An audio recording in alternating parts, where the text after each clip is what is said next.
This is Pantheon Plus, a podcast where we go beyond heights and flights to explore other genres and movies from the past. Each month we'll have a theme. This month we are once again amidst a post-apocalypse. And Brian, I don't know why I brought this up. It's almost like there's something in the air that would make me want to think about a post-apocalyptic world. Tonight we are reviewing two movies, the first of which is Bong Joon-ho's Snowpiercer. On this train of life, one thing holds back the frozen death. Order. Precisely 74% of you shall die. I'm not a leader. You're ready, our leader. This is going to be good. Snowpiercer. Rated R.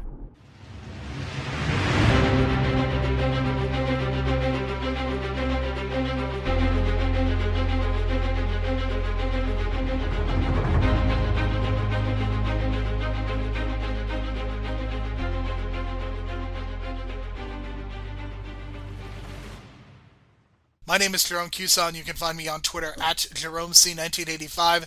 You can find additional episodes of this podcast through Apple Podcasts, Stitcher, Spotify, and all of your favorite podcast apps through the real world. We strongly encourage you to leave a 4 or 5 star review so as to help people discover this show and the great work that the folks at the real world are doing. If you would like to interact with us or send feedback, you could do so by following us on Twitter at Hero Pantheon. My co-host for this week and every week will be Brian DeBrain.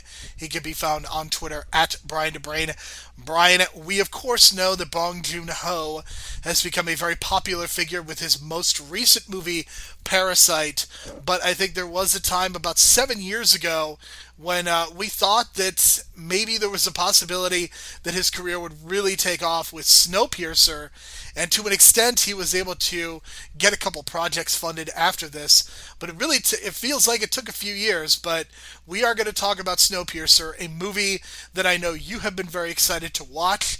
It is a movie that I have wanted to rewatch over the last couple of years because so much has changed. And I don't know about you, Brian, but the idea of class warfare has just been on my mind lately, and I just can't put my finger on why. Yeah, I wonder why too. And goddamn, did it feel very relevant now. But hopefully things will change with this whole class shit going on, and people needing federal funding because they lost their jobs, and no one voting for a second stimulus, and all this fucking bullshit in between. But yeah, that's kind of what's going on here. It's the end of the world, basically. Whatever shit that the governments around the world authorized to put in the air to stop global warming, and resulted in causing a cataclysmic global freezing that the whole world goes to, like, God knows, it's probably like negative 50 degrees Celsius or something, or Fahrenheit, and it's fucking like ridiculous, and everyone's freezing to death outside, and now it's the last of humanity on this fucking train. And it's hard to believe that this whole concept came together, but it's very creative and I love it. And like, what really got me was like, how in the fuck you got a trade going around the world? And when they finally show the map, I was like, okay, they found these, like, they built bridges on these really close parts of continents that are close together, like islands, and they just fucking built bridges to bridges, and you see it in the movie. So I was really impressed with the concept, man, and the whole class structure thing, and really opened some eyes, man, especially the sushi scene really fucking, I don't know what bugged me about it so much. I don't know, the fact that it was fucking rich people with a sushi train with poor people in the back, or the fact that, like, a person would put that in, I don't know. It's fucking, it's fucked up, but, like, it makes you think, you know what I mean? And probably a good way, but it really opened my eyes a little bit. I think this is certainly a movie that I think worked on me in 2013, but is a movie that, as I watched it in 2020, felt all the more relevant. And of course, this has gone on to become a TNT show, but based on what I've seen, I don't want to see Murder Train, the TV show. I'm going to stick with Snowpiercer, the movie, and that is what our concentration is going to be on. And I think this is one of those movies, Brian, that if you really think about the mechanics of it, it's going to fall apart. Like, the humans that survived, how the bridges were built. It's really important to just go with the metaphor of class warfare, because if you don't think of anything of this as anything but a parable or fable, it's not going to hold up to scrutiny. Yeah, and that's the only thing that makes this work. So, uh, again, like you gotta have to throw that out the window. It's a fantasy movie. It's definitely sci-fi fantasy, but it's definitely got some heavy political stuff in it, and like we mentioned, the class stuff, and it's very much the 1%, man. And the fuck, man, the 1% are just dominating this train, and it's fucking ridiculous, man. It fucking kind of shook me up a little bit seeing the whole structure of it all, and it's obvious, it's clear what it is. It's like it's you're going up the class structure, literally on a train. So I thought that was very, very creative and poignant. Speaking of assholes and the 1% who try to control everything, we have to mention the fact that Harvey Weinstein is a producer on this movie because the Weinstein Company's feces appears before. It's metaphorical, not their actual feces, but it is their logo appears before this movie. And of course, Harvey Weinstein is a monster who should be in jail. Will hopefully never produce another movie again. The only reason that I want to mention Harvey Weinstein is because Bong Joon-ho is the hero that we both need and deserve. Weinstein is the kind of person who wants to mess with all of these projects. You see, he thinks of himself as a connoisseur of independent movies, but the reality is that he butchers a number of these movies before they get released in the United States. He wanted to be in control, create his version of the film. Among the many requests, the producer insisted of having the fish scene, one of the more famous in the movie, removed in favor of more action. Bong, who considered it his favorite shot in the film, was adamant to keep it in. He told the producer that he wanted to keep the shot for a personal reason as a tribute to his late father, who was a fisherman. Upon hearing this, Weinstein said that family is very important to him, so he granted Bong to keep the shot. In an interview, the director said it was a fucking lie. My father was not a fisherman. Good on you, Bong Joon-ho. Based on what I saw in this interview, and based on what I saw on the award circuit, Bong Joon-ho is not the kind of person that I want to mess with. Yeah, I think he knows just how to fucking get in people's heads and win the day and win the argument and get what he wants. Even though he probably had some other struggles with Weinstein, because Weinstein is known for that kind of shit and messing with the movie. And you can kind of tell. You can kind of tell there's like a little bit of that messing around with, I think, with the action sequences and stuff. It feels very. It didn't feel like what Bong Joon Ho wanted. It just felt like a Weinstein action sequence that they wanted. You know what I mean? Like it just kind of felt. I don't know. It didn't feel like it fit the movie. Some of these action sequences, like the one where they're in the dark and stuff like that, and they're fighting. But I think that's just a Wein. That feels like a Weinstein impression. You know what I mean?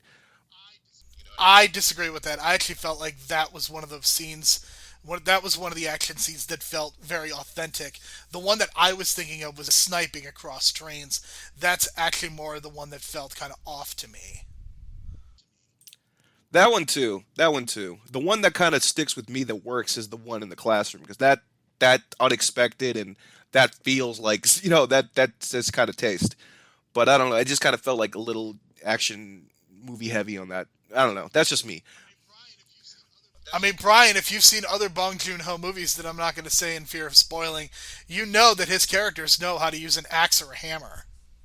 Oh yeah, that is for damn sure. And that's the other thing that I picked up on too. He likes using that more so than guns and the whole thing with them running out of bullets and then that was a bullshit lie and then they got more guns at the yeah, that was good stuff playing with it. But the whole Weinstein thing, I think, it just feels like this wasn't 100% Bong Joon-ho. It feels like 90% of it was, and maybe like 10% Weinstein what he wanted, but that's just kind of the vibe I got based on like the feeling of the movie and stuff because it just doesn't feel like Parasite. And I've seen The Host, his other movie as well, the monster movie, and that feels more like his movie. This feels more like a compromise, if that makes sense. Well, I think part of the issue, this is Bong Joon-ho's first English language movie, and part of me always wonders when you get into this area, how much does the language barrier play an effect into the quality of the movie?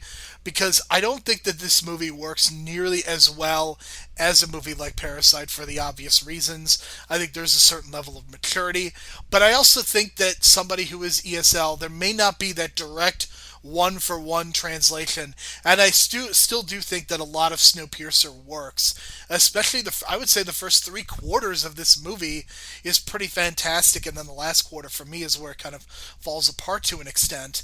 But I almost wonder if the fact that this is in the English language, I wonder if it inhibits the movie from becoming as good as it could have been. And if he were to make this now, and if it was in Korean, and he was using Korean movie stars, how different this would play. I mean, the wild thing to me is that this is a movie where Chris Evans, this is post Captain America Chris Evans, when he's already been in the movie, he's already been in the Avengers, and Chris Evans is the one that's in the lead role. And apparently, this is a role that he really wanted. And he personally contacted the director, Bong Joon-ho, for an audition after hearing the casting news. It's wild to me that Chris Evans, who, again, is Captain America, not only wants to be in this movie, but is willing to audition for it. And if you know anything about big movie stars, this is something that does not really happen. Yeah, and that was kind of surprising to me too. And looking back, and it's like it's not even. I think he's gotten going to be a better actor in the last 5 or 6 years since this movie, right? So maybe this was a blessing in disguise because I think this kind of elevated him in terms of his quality and his performances. Because I felt like was this yeah this was before Civil War, and I thought he stepped it up in Civil War and Winter Soldier, actually, both of them, and to an extent, not necessarily Infinity War, but I thought Endgame he did it's probably his best captain performance to date in Endgame. But I think because of this movie, he was able to channel that and get into that because this is probably his best performance I've ever seen him in. And like I didn't expect him to be, I expected him to be more action star heavy in this movie when coming in because it's Chris Evans. But then the stuff at the end, and then the dialogue at the end where he's talking about eating people and stuff, and it's just like, well, this is definitely the best performance I've seen him in. And credit to him, man, and doing it the right way. And I guess he didn't want to, flex his Hollywood muscle or his A-list star power, and maybe he kind of felt like he didn't deserve it because he was coming from like this, Hollywood A-lister, blockbuster action star kind of thing, the way that I kind of portrayed him in my head. And then all of a sudden he's auditioning for a really serious role and gets the part, and he does a great job, man. And I think, I don't know, I think if you try to put someone else in this role, I don't think they would have got the humanity of it the way Chris Evans kind of channels into this humanity. He's good at like doing action sequences and getting like these human emotions kind of thing going on, and you see that later in the Captain America movies, like I mentioned. So I think this is like the movie that kind of like started that. You can kind of see some of it in the first Captain America movie, but I think post this movie you can tell like, okay, this is the movie that changed him as an actor. I could see that argument definitely. I think there were some reservations about having him in this movie because he's a rather muscular individual, but they did a really good job, and I think Bong Joon-ho and a cinematographer and even the costume designer I think should get a lot of credit for keeping Evan's physique from showing. And there were no tickets to the gun show, at least to see Chris Evans and his muscles, because you could not really tell just how big of a man he is. And I think that is a credit to everyone involved, because from a logical sense he should not be in very good physical shape, and the fact that you can't really see that I think is awesome. And I think the makeup undoubtedly plays a role, and the beard. I love Chris Evans's beard. That is a man who can grow one hell of a beard. And it's pretty even too with the way he was doing the buzz cut. I was really impressed because you can tell he just did that on his own, I think, and just went with it. And he's got a good natural beard. That is correct. But one other thing I wanted to point out, this probably doesn't make sense now because this was even before Ultron. But the way he was like holding that axe, man, I couldn't help but think of the scene from Endgame, man, where he fucking picks up Mjolnir. So I was just like, yeah, totally Endgame has my head right now because I'm totally picturing him picking up the fucking hammer and going to town, but instead he had an axe. So that's just where my mind was. Does he get the big one or the small one? The big one was the bad guy in this one, right? So he never had a chance to get that one. Yes, but you knew where I was going with that. There's a Scott Pilgrim reunion in this movie, Brian, as Allison Pill, who plays the teacher and does a fantastic job in a very small role. She, of course, was in Scott Pilgrim versus the World, along with Chris Evans. I think that's the first movie where I realized Chris Evans might not be totally awful as an actor, and it still might be top five, one of my favorite performances of his. He's definitely a douche in that one for sure. Yeah, Alison Pill was very good in the 5 minutes she was in this, and it was creepy as fuck because it's that very much Scientology cult-like feel to it, and the fact that she's pregnant and shooting guns and teaching children at the same time. It just, oh, that was a creepy scene. It felt, I know it's not supposed to be creepy, but stuff like that creeps me out, where it's just like it's unsettling characters that are totally out of their mind. You know what I mean? And Alison Pill like nailed it, especially when she's singing on the piano and fucking spinning around, and they got that mechanism to spin it around. I was like, okay, this is just totally weird, and this is definitely the kind of Bong Joon-ho kind of feel that I'm used to, that weirdness, and she's definitely one of those weird characters that fits his universe. So let's get into the things that work, and what a long list we have. The idea of global climate change and trying to manipulate nature. This is something that is becoming all the more relevant. And as we think about climate change, it's something that I think we are dealing with literally on a daily basis. And Brian, you probably can speak to this even better than I can right now. Am I right? Well, I'm Southern California, but still like Northern California all the way up to Portland, fucking on fire in the last couple of weeks, and you see the red. Well, as of this recording, when we're recording this, I don't know how it is in October right now, but as of the recording here, mid-September, it's been fucking chaos, and it's red skies. It looks like fucking Blade Runner 2049, and yeah, it's fucking crazy. And we got the president blaming us, but it's just fucking, it's ridiculous because of fucking wild natural fires, and we need help. And yeah, it's just one of those things where it's just you're fighting against the climate change, I guess, and everything warming up and causing more fires, and everything gets hotter. I mean, we had 115-degree weather here in back in August in Southern California, San Fernando Valley. It hasn't been that hot, I don't know, in hundreds of years. I don't know, because it's never been even 115 when since I've been alive. So I don't know what the fuck is going on. And then you see these red skies, man. Fucking, it's climate change. It's fucking crazy. And yeah, I immediately thought of that when they at the beginning of this movie, and it fucking hit home, and it scares the shit out of me because there's some crazy shit like this in the Matrix lore, in the Matrix cartoons, where you find out that man poisoned the skies just so the machines would die because machines need solar batteries, and the machines figured out how to adapt and took humans as batteries instead. It's just one of those things where we have this idea that we have to manipulate nature in order to control it. It's fucking crazy. Well, there is definitely that connection between this movie and the Animatrix. That's something that I was reading about as well, that there were definitely some comparisons that were going on. And, of course, Bong Joon-ho is the type of person who's always thinking about and portraying issues of class on screen. And I think this was very much a warm-up for Parasite. I think he does an even better job of realizing the issues of class in Parasite.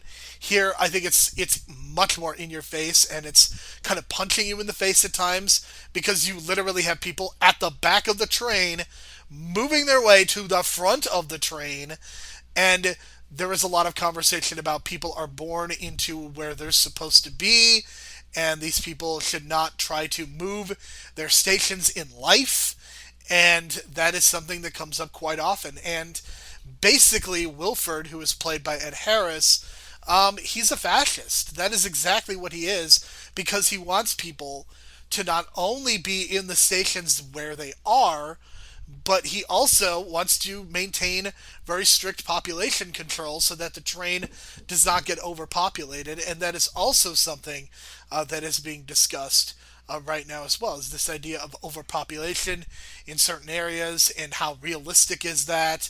Is that a thing?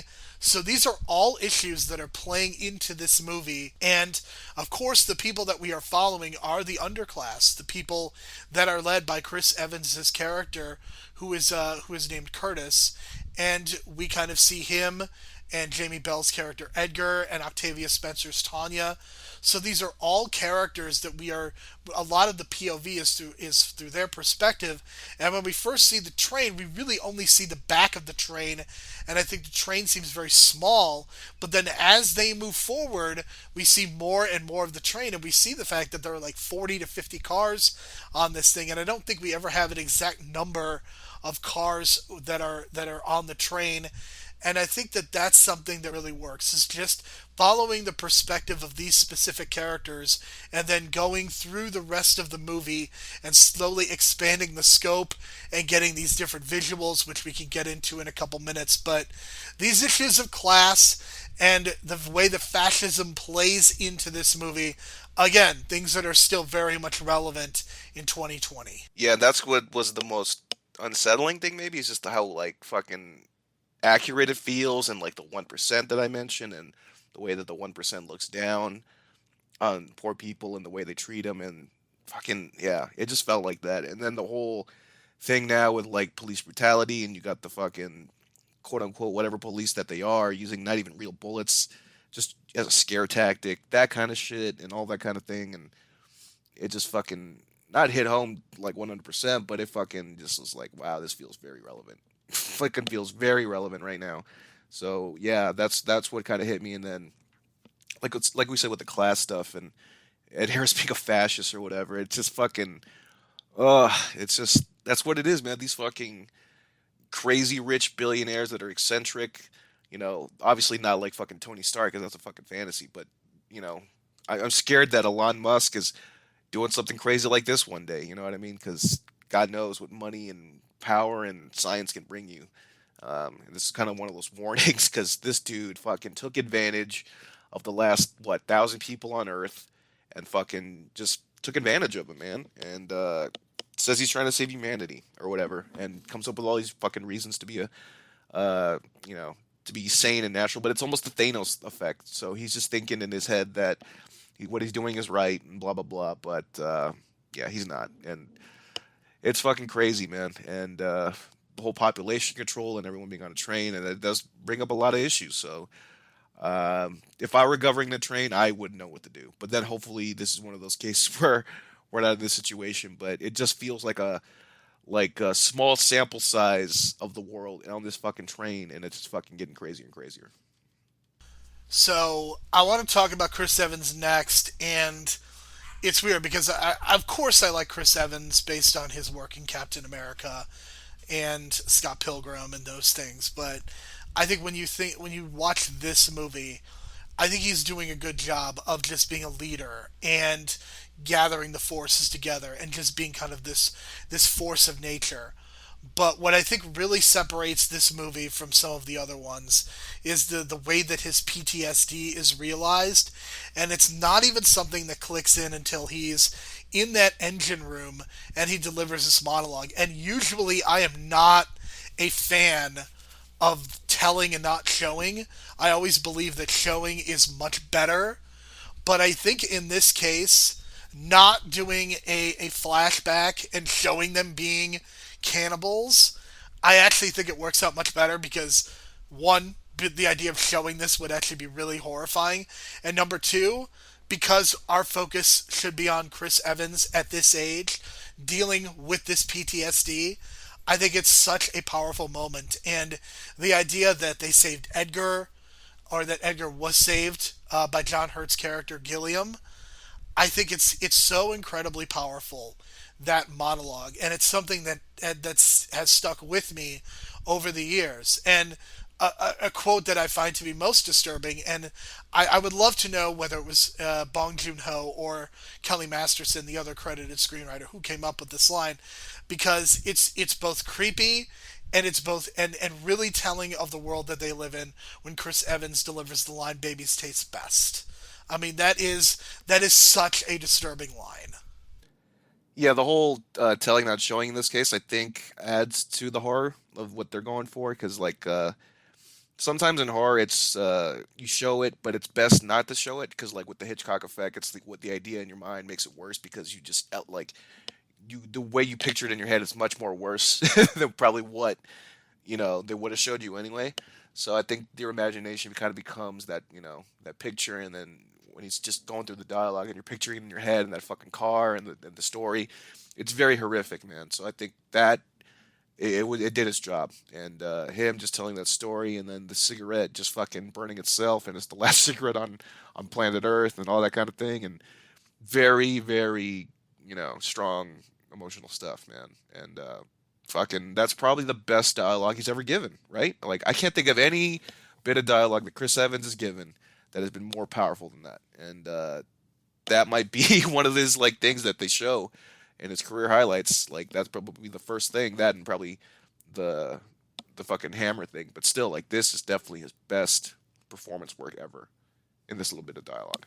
Right, and I think the fact that Chris Evans is somebody who we've kind of grown up watching, and just to see his evolution as a human being and as Captain America, I think that really only adds to this. And it's funny to think of the fact that Snowpiercer is only 7 years old, but it feels like so much longer. And it feels like this is almost a movie that was made before Chris Evans and Bong Joon-ho were really big deals.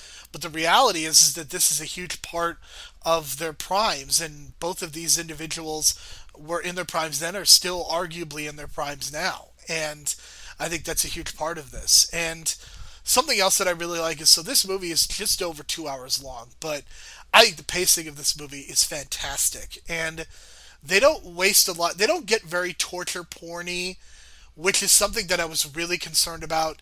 They did have a moment where they have a character put their arm out into the ice, it gets frozen, and then they smash it. But they don't really do a lot of torturing to characters, and I think that's an easy trap that you could fall into, especially in the first act. And they don't do a lot of explaining really until they get into some of the later cars. Like, we understand that they are taking these protein bars, but we don't know what's in the bars till 45 50 minutes in, and then we realize, Brian, that the protein bars are something very special. They were bugs, right? That's what I saw. I saw bugs. That's what I want in my mind to see. Bugs. Yeah, that's pretty gross. It's bugs. Okay. Okay, because at first I was like, "Oh, please don't be humans! Please don't be humans!" And then I saw bugs, and I was like, is my brain telling me it's bugs, or is it humans?" So I was just like, "Please be bugs," and I just kind of stuck with bugs, and luckily it is. And it's very disgusting, but I was just like, "Well, that's kind of what I was either predicting, that or Soylent Greens." So the one thing I will say is that if it is people, then I think you're taking away the power of Chris Evans' monologue at the end, where he talks about eating people and the idea of cannibalism. So I don't think it nearly works out as well if they're eating people already. But it's still very disgusting, and I love the precision in which they think about how they have to go through the gates and how they have a limited amount of time, and they basically have to take this. They have to create. It's basically like a tree trunk battering ram that they have to go through to keep things open, and it's really cool to see them planning this out, and the way that Curtis is able to identify the fact that they don't really have a lot of bullets left, and that they are being controlled by guns that don't have bullets, and how they're able to take advantage of this. And the moment when he puts the gun to his head and it doesn't fire is a fantastic moment, because you realize that they're going to be able to be successful in this insurrection. And the pacing is just really good. I really appreciated the fact that they were able to go from car to car on a pretty consistent basis, and that not every car presented danger. Like, there were some cars that they could just kind of walk through and see that there's food being made, or see that there's random people, or they could sit and have sushi for a few minutes. And I really appreciated that. But of course, I also really enjoyed the fact that they were able to have these big action scenes in certain cars, and the way that they were able to use light and dark, which is funny because the next movie that we're talking about, Train to Busan, actually does something similar with tunnels. And this is what happens when you go on a train, Brian. You can use tunnels to your advantage or disadvantage, depending on which director you're talking to. Yeah, I really like that aspect of it, because watching these movies now lately with all this train stuff going on, and the only really train movie that really stuck out with me, I guess, fuck, I mean, before all these movies, probably Batman Begins and that ending sequence, but the way that they're able to use light in these movies and tunnels and stuff, it really kind of opened my eyes. Like, you can do a lot on a train setting in terms of like suspense and stuff. So maybe I should watch Murder on the Orient Express, because if that's kind of what that is, maybe that's more my alley than I realized. The old one, maybe not necessarily the new one, but who knows? But that idea of playing with a train and the aspects of a train, because I keep thinking, like, is it is it going to be modern? Like, this movie's going to feel kind of modern 20, 30 years from now? Like, are trains going to be that kind of popular? And then you realize trains are always been popular, and it's always been a thing. So all these nuances of a train, you can still have these ideas today with the whole idea of going through a tunnel, having an action sequence going on through the tunnel where you can't see anything and you have to rely on night vision goggles. And I was like, oh, this is like, how come I never thought of this? So stuff like that is really creative, and he was able to play with those elements. So I thought that really worked. And like you mentioned, the pacing, and like I feel like they timed it well. Is like once they got to the point of the breakout, which I think was like an hour into the movie, and they just kept going and going and going. Like that was really well paced. You can tell like he timed it well, because if you stay in one car too long, you just get bored. So, and then they kind of passed through some of the cars too that were kind of like, okay, this is more of like a visual, like when they were passing through the aquarium, and then they passed through the drug den. They didn't spend too much time on that, but they spent a lot of time on like the school and the engine room and all the important stuff. So I thought that was great. And then all the stuff leading to the revelation where it's actually the ice is melting, which kind of contradicts with the arm thing based on, I don't know, but I guess they figured, well, it's still cold enough, and you put a guy's arm out there. Well, if you put bare skin out there and the train is moving really fast, then I can actually see that logic playing through. Yeah, that's kind of how I pictured it too. I was like, well, it's still the same. But when you see the polar bear at the end, I was just like, oh, okay, so there's life out there somehow, even though everything froze. But I thought that was a good little thing. You see the polar bear at the end. But yeah, like you mentioned, the pacing is really good. The editing's good. Um, I kind of wish it was a little bit longer. I don't know. I just kind of expected this movie to be like 2 hours and 20, but it was 2 hours and kind of 2 hours even actually. So, um, like, I don't know if that was just what they had left and they put everything out there, but I kind of wish it was a little longer. But that's just me. I don't know. I think the movie loses a little bit of steam at the end. There's a lot of monologuing going on by Wilford, and I don't think that all works nearly as well. I think when this movie is a metaphor, and when they are moving and it's a lot of action, I think that's when the movie works really well. But when Wilford talks about the idea of the head and the tail working together, basically saying that him and Gilliam kind of came up with this plan together, and that Curtis is going to take over the train coming from the bottom and rising all the way to the top. I don't think the movie, for some reason, it doesn't click nearly as well when it's dialogue. And again, I wonder if it's a language barrier, if it's one of those things. Maybe it's a Harvey Weinstein thing as well. But the movie doesn't click for me nearly as well. I think there are aspects to the ending that do work, and I think a lot of that has to do with Kang Ho Song's character. And Kang Ho Song is an actor who has been in a number of Bong Joon Ho products, and that includes Parasite. That includes, I believe, The Host as well. So he is an actor who has been in a number of his movies, and in this movie he is playing Namgung Minso, and this is a character who apparently has a drug problem, but then the big twist is that he is taking all of these drugs, putting them together, and turning them into a bomb, which is a fantastic idea. And I love the way, because sometimes when you get these movies, you get the hobo or the homeless looking really smart guy that has a drug problem, but they need to drag him along through the rest of the movie just so that he can do this one thing. But then I love the twist at the end, where in fact he has a plan for not only getting out, but for blowing the whole train up and starting a new world again. Yeah, it's cool because in The Host, he's the father, and it was the same daughter in The Host, but spoiler alert, this movie from 2006, The Host, the daughter dies at the end, right? But in this case, they switched it. So I thought that was really cool, because I was one of the few people that actually picked up on that, I think, because probably not a lot of people saw The Host before they saw Snowpiercer. And I was like, God, that's the same daughter from The Host, and it's didn't do it again. I was like, oh, this is great. And then they had that whole dynamic again, because in The Host, they hardly see each other because she's separated and kidnapped by the monster the whole movie. In this one, they're together, so I like that dynamic. But that's just me on a personal level, because I like The Host a lot. But his character is great. The bomb idea was great, and the fact that he's like observant and realizing that snow's melting around him every time they pass these things around the world, and he notices these things. He's very observant. I thought that was very, that was intelligent, man. The way he's like looked down at the plane and like, what plane? And then he goes back to that scene later on, and then he tells you like it's melting, like the ice is melting. So I thought that was just, that was the big twist at the end for me. Like when he says the ice is melting, and I was like, okay, here we go. This is where it's going. Get going. But really quick though, I did want to mention.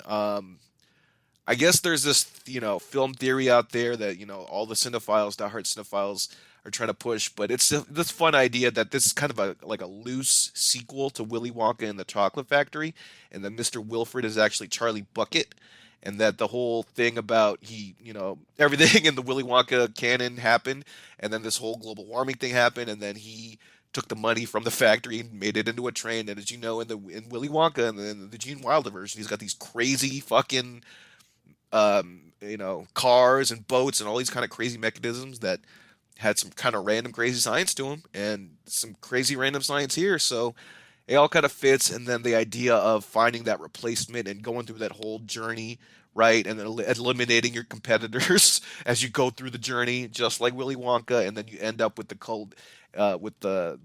Charlie Bucket at the end. It's Chris Evans. It's like, I want you to replace me.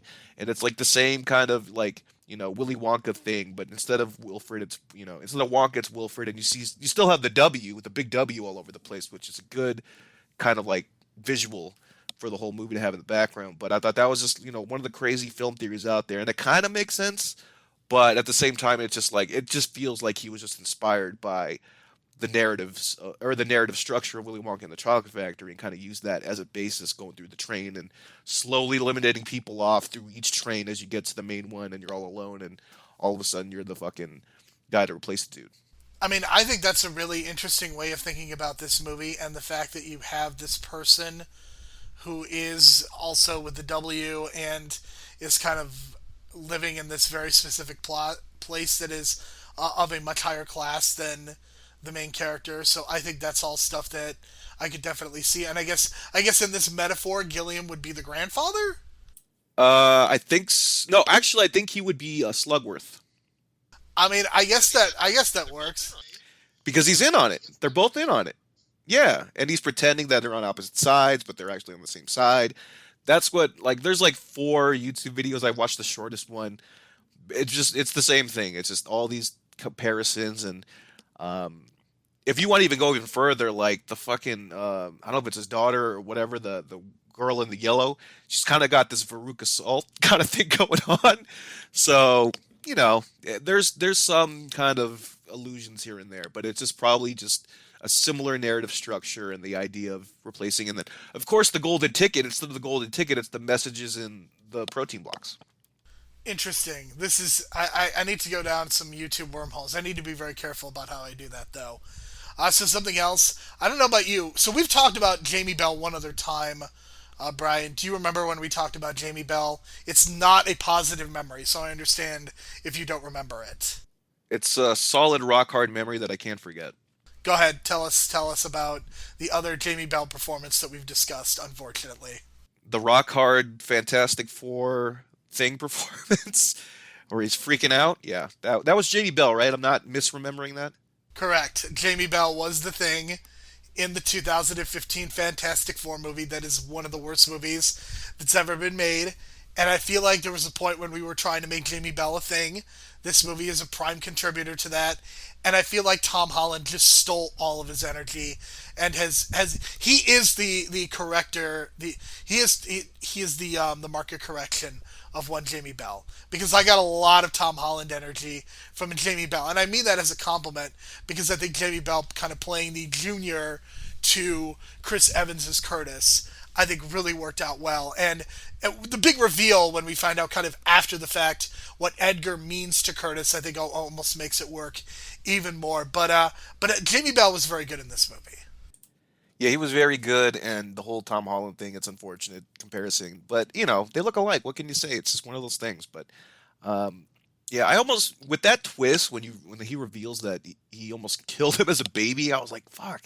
Maybe Jamie Bell's character, Edgar, should have been the one to be the last guy at the end. But then again, it's just all about or Chris Evans' journey, and, he's the main guy, and it's his redemption from killing his mom and all that kind of thing. But just the fact that he lasted that long as a baby and lasted 17 years on that train just to die like that. Fucking, when I heard that, it kind of almost broke my heart, but I was just like, fuck, man. He should have fucking lasted all of them at the end, but whatever. It is what it is. But it's just one of those things where don't get too attached to these characters sometimes, otherwise they get killed off, and it's just That's what they want from you. They want you to have your heartstrings pulled.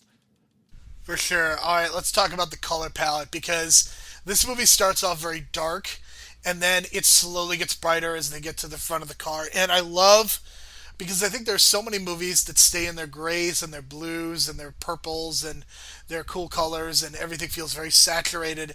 But this movie does go with the saturated look at times, but then it will get very colorful. My favorite is when they go into the teaching car and it's so pink and it's so bright and it almost feels like you're in a different movie at that point. I really love the color palette to this movie, and it is pretty fantastic. And I really love Allison Pill and the kids and how creepy they are. And I think when you mentioned Charlie and the Chocolate Factory, I don't know, maybe it's because of the kids, but I think about this scene in particular and just the song that they sing. It's really beautiful. I love the way that they use colors in this movie, and I think Bong Joon-ho deserves a lot of the credit for making this movie very diverse and really representing the cars through the colors. Yeah, and we kind of forgot to mention Tilda Swinton in this movie. She's fantastic as like first command or whatever. That's kind of like the liaison. But when you mention the color palette, her fucking coat is what jumps out immediately, immediately. And then the teeth. So he's just got this style where he makes things specifically stick out visually, and then it just kind of makes it part of the movie and the narrative, and then it becomes like the character trait and the way that that character is put together with Tilda Swinton and the glasses and just like the fucking like shoe on the head stuff. And the fact they did that at one take where he puts the shoe on her head and the shoe doesn't fall off. I was like, oh, the shoe's gonna fall off. The shoe never falls off in that whole take. I thought that was great. I guess that's just the professionalism that Tilda Swinton is, man. She's professional she is, because to balance a shoe on her head and do all the dialogue and just be so rich and condescending and just being this douchebag. She did a fantastic job, and the way that she's dressed, man, it goes into that visual look because like everyone is dirty and dark, and then she just pops in and she's like got this fucking bright ass coat, and I was like, okay, this is definitely some character work. The one thing I will say is Tilda Swinton came very close to winning Best Performance for me in this movie. I think that her performance is almost transcendent in a way because just what she is able to do in the first half, and it's unfortunate that she has to be killed and that she can't be in the second half because the banter that she has with Curtis and even with some of the other characters is absolutely fantastic. I love the scene at the sushi bar when they sit down to eat the sushi, but they make Tilda Swinton's character eat the protein bar, and the look on her face when she eats it is just so great. And Mason is such a greatly realized character. Here's the thing about Mason. Mason is a character that could very easily be written as kind of this cliche mustache twirling villain, but because it's Tilda Swinton, she brings a very different kind of energy and complicates the character just enough to where it doesn't feel like a mustache twirling villain, that there is some vulnerability, there is some humanity there, even though this is not a good person. Mason is not a good person. We still are able to identify with the character more, and I think a lot of that has to do with Tilda Swinton. And can't say enough good things about her. Hot take, Tilda Swinton's a really good actor. Yeah, and despite the controversies in the MCU and the whitewashing and all that, I still feel like I don't know. She did a great job in Endgame fitting all that shit together and explaining everything. Because she really had to explain a lot of shit for Endgame to work in terms of the time travel stuff, and she nailed it, and she was able to say it with a straight face. So she could do all these kind of different roles, and I think she's very God. Remember her in fucking? You ever seen Michael Clayton? I know we're going off topic, but god damn, she's great in Michael Clayton. You ever seen that? I have seen her. I've seen her in a bunch of movies, and she's just absolutely fantastic in everything that she does. Yeah, credit to her, man. So, and like we mentioned before, with the visual style and just I don't know what it is about the teeth. I don't know what it is, but it's such a visually striking thing with that character. I don't know what it is, but she makes each character look visually. You just remember it. You know what I mean? Even in the MCU movies, even in Michael Clayton, like I mentioned. Oh, fucking even in comedies like what's the Coen Brothers movie? I forget what it's called, but it's got George Clooney and Brad Pitt, and they're fucking just doing all kinds of crazy goofy shit. And you got Tilda Swinton there, just fucking making everyone laugh, and it's just she's like so serious, but she's making everyone laugh. So I think she's great in everything she does as well. Absolutely. And just the representations of class in the various cars, as you can see them moving up. Again, things becoming brighter. The construction of the sets looks even better. For some reason, there's just something about a nightclub on a train that works out really well, and specifically the engine room, just the way that that looks. I mean, engine rooms can be pretty boring, but the way that that's lit up with that orange lighting, that kind of looks Blade Runner-ish as well. I love the various cars. Anything that is inside is fantastic. I just love it. Yeah, and then the visual look of the the kid in the engine thing doing that fucking job, fucking crazy idea, and the whole aspect of it has to be a small child under 5, and everything just makes sense now with the whole thing at the beginning where they're taking the kids. So that visual is pretty disturbing, but it's it's very like creative because like that's something that a dark creative person would kind of come up with, but also be like, whoa, I never expected that because I don't think anyone going to this movie expected that twist with the kid in the fucking engine room. No, that's a really good one. I mean, you know that it's going to pay off in some way because that's just what he does as a director is taking these things and paying them off. But the way that they measure the kids, and then they finally figure one out and they put him where they put him. I mean, it's very very powerful and just tremendously well done. I think some of the dialogue, just as I think some of our complaints last week with dialogue, I felt almost similarly in some ways. And I think the scene where you really realize this, I love Chris Evans and the monologue, but I think the conversation between Wilford and Curtis, it never works totally for me. And I think part of the reason is I don't buy for a minute that Curtis is ever going to betray the people that he has been trying to help for the last 2 hours. Not for a single second do I buy a potential heel turn. And I think that's why that scene doesn't work for me. And I understand that they're trying to introduce the idea of Wilford and Gilliam working together, but again, that's something that really hasn't been teased throughout the rest of the movie, and it's not even something that's hinted at, and John Hurt isn't there to talk about it or be in the scene, so it's really hard for me to engage on that level with the fact that these two characters who we think are on opposite sides were working together all along. I, I don't know if a flashback would have helped to just represent and show these two characters interacting, even if it was a phone call of some sort.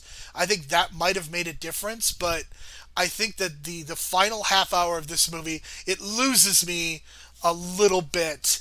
And that's not to say that it doesn't lose me totally, because I think this is still an excellent movie, but the last half hour is kind of weak sauce. Yeah, it's almost as if like he came up with this idea for the movie, and then once you get to like the boss, it's like, what do how do you talk to him? Is there going to be a fight? What do you expect when you open the door? And then it kind of became like I mentioned before, the Willy Wonka thing, where he's just an eccentric dude. You call him a fascist, and he's very much a fascist, and he's running the train, and he gives all this dialogue and explanation and all these kind of things. And I was expecting like some kind of flashback, especially when you mentioned the fact that he had a working relationship with Gilliam, but unfortunately, they don't really do many flashbacks in this movie at all, so he kind of avoided that. Um, but yeah, it kind of, I wouldn't say totally falls apart, but I did like the idea of, I don't know, it was weird though, like they're trying to save humanity by, you know, overriding the train or overthrowing the train, but then most of the people die in the train, it seems like, from the crash, so it's like, who's even alive after that? But it's almost as if he didn't know how to end the movie, but he kind of found this middle ground. Um, But then, there's some things that I felt like you talked about paying off, but he didn't really pay off. Was like the daughter, for some reason, um, uh, she's got like telekinesis or something, and they didn't pay that off at all. They don't explain that. I thought that was totally weird. Like they would put her up against the door and like, don't open the door. There's people with weapons and stuff, and it's like, how does she know that? And they never pay that off or explain that. I thought that was really weird. And then they mentioned the dialogue. Um, with Ed Harris at the end, but I feel like that's kind of the way, I don't know, that they wanted that eccentric character kind of talk to kind of talk. But again, I think flashbacks would have helped in that sequence. But it's just kind of weird how they ended it because I felt like they didn't know really how to end it, and some of the explanations were kind of weird. Like, it's cool to see the polar bear, but like, where does if everything froze to where did the polar bear come from? Yeah, I'm not sure about that. And honestly, I think this movie almost reminded me a little bit of Dread when they brought up the fact that she had these telekinesis powers. I was definitely getting those vibes because that is another movie that kind of hints at this idea of class, and even some of the visuals resembled. So maybe there was just something in this time period, Brian, with magical telekinesis. Or it was that drug they were sniffing that was making her get telekinesis or something. It was weird. It was very weird, but I mean, there was a drug plot in the Dread 2. Those Obama years, man, they were really magical. yeah, yeah, that's very, very true. Very, very magical indeed. But that was it's just one of those things that kind of bugged me at the end of the movie, kind of like unresolved. But I think that's pretty much it. Other than like the snow and everything, every time that you see the snow in the train, it doesn't look good. I don't know what it was. It was just you mentioned everything on the inside looks good, but the CGI snow doesn't really look good at all, and it kind of threw me off at times. But I was just thinking, like, man, is this the CGI? Is this, they kind of rushed it? Is this what CGI snow is supposed to look like? I don't know. I felt like maybe they just should have used matte paintings like in Escape from New York. Well, it's funny you mentioned that, Brian, because I was actually setting up to make this very comment about the outside looking like crap. It looks like a cutscene from like a 2012 video game. It does not look like something that would be in a mainstream American movie. And I'd be very curious to see what the snow looks like on the TV show to see if it looks any better. But I have to tell you that it does not look very good here. And I almost wish that there were kind of less shots of the outside for that reason, because it looks so bad. But we do get quite a lot of outside shots, and I don't think that it totally works, which is unfortunate because we do want them to go to the outside world ultimately at the end, and a couple of the characters do make it, and it does not look great. When we talk about the movie's MVP, is there any doubt about who the MVP is, Brian? Yeah, it's definitely Bong Joon-ho because not only is he a creative genius, but he had to deal with Harvey Weinstein, and this is his first English language movie, so he was dealing with all these, different language barrier issues and working with American actors, well, Korean actors. So it was just, this felt like a little bit of like dipping his toe in kind of like the blockbuster pool kind of thing. Even though the host, I would consider a blockbuster movie in Korea, but first big American blockbuster movie, dipping your toe in the water, dealing with a fucking monster. And in terms of like the CGI, I'm starting to think that's just a Weinstein thing because I'm starting to think now, like every time I would watch, like, because I worked at Blockbuster, and Blockbuster had a Blockbuster exclusive contract with the Weinstein Company in terms of direct rentals. So I watched some of those Weinstein produced movies, and some of the CGI just not look good. And I think it's just the CGI company that the Weinstein Company went out to. But I think that's what that was because I've had this history of watching Weinstein movies and be like, the CGI is not that good. Even like fucking the Robert Rodriguez zombie movie, the Grindhouse movie, that still felt like some of the effects were not up to par. And I think that's just because it's Weinstein, or it was Weinstein. They didn't kind of put as much money into the effects as they did with the actors, I think. But that's just me. But it's definitely the MVP of Bong Joon-ho because I mean, you can tell like where he wanted to go with this movie and where other places he was going to go in Parasite, like you mentioned with the class stuff. And there's even some class stuff even in the host that they kind of touch on a little bit, but still, like he's able to make these movies that kind of transcend cultures. You know what I mean? Like he's making these. Parasite became a big movie in the States, so I don't think he expected that at all. But the way that people responded to him, so he's just a genius that he can make his own ticket at this point. Let's not do the cliche of like let's give him a Marvel movie, let's give him a Star Wars movie. Let's give him something interesting to do on his own. And I don't even know if he's going to make a movie in the States. I don't see any reason that he would make another English language movie because I think it's very clear that he's been so successful in Korean language movies, and Parasite won the American Oscars for Best Picture. So that's what my hope is, and not from any standpoint except to say that I think that is where his strength lies. And I think you see it in this movie that is still very good, is very visually striking, and has a lot of positive elements. But I think the language barrier may have hurt this movie just enough to where I would not put it in the top tier like I would a movie like Parasite. So when it comes to best performance, Brian, I'm very curious to see where you go, because I had Tilda Swinton written down in pen until the Chris Evans monologue, and that's when I put Chris Evans for best performance, literally because of that monologue. I think it's a strong piece of writing. It is also a strong piece of delivery, and for that reason, and the fact that Tilda Swinton is really not in the second half of the movie and doesn't feel as fully realized of a character. But I could certainly see an argument for Tilda Swinton as best performance, but I'm going with Chris Evans by a hair.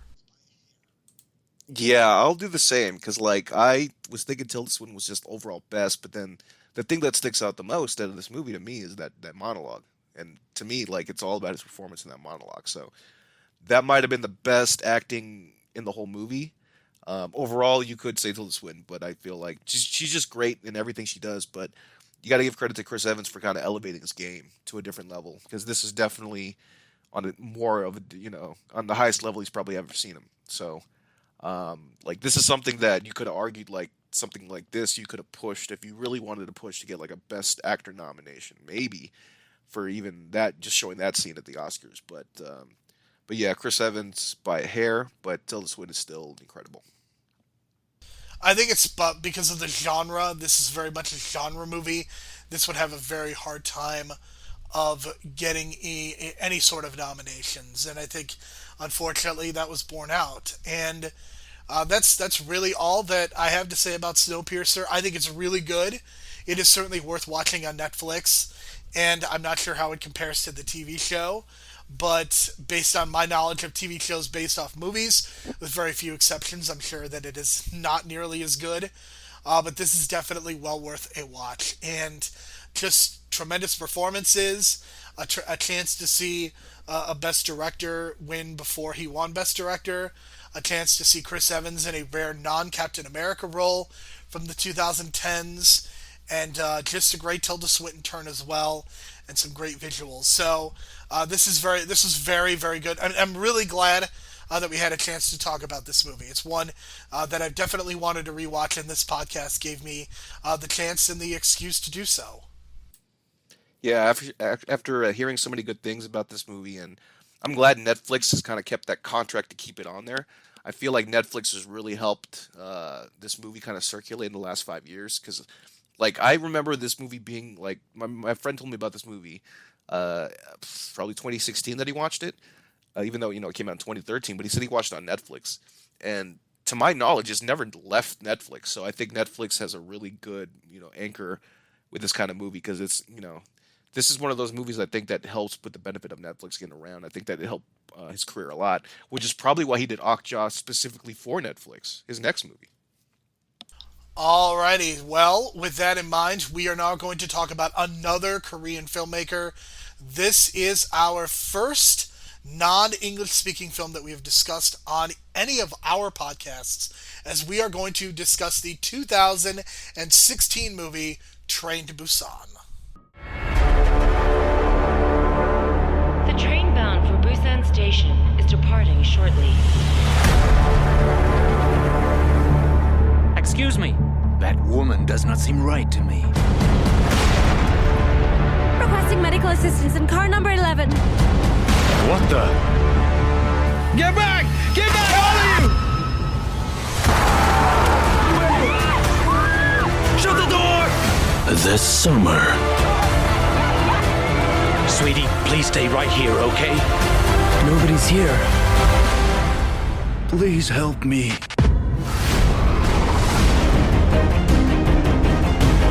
Get back! Move! Hurry up, kids! We have to depart right now! No, we can't leave yet! Busan Station is still open. We should all go there right now. The whole nation runs into danger. Which car? Car number 13, and please hurry! Should you stay alive? After the tunnel. Now! Are you even aware of what we are faced with? Get on board now. Why did you? We could have saved them. This train simply can't go any further.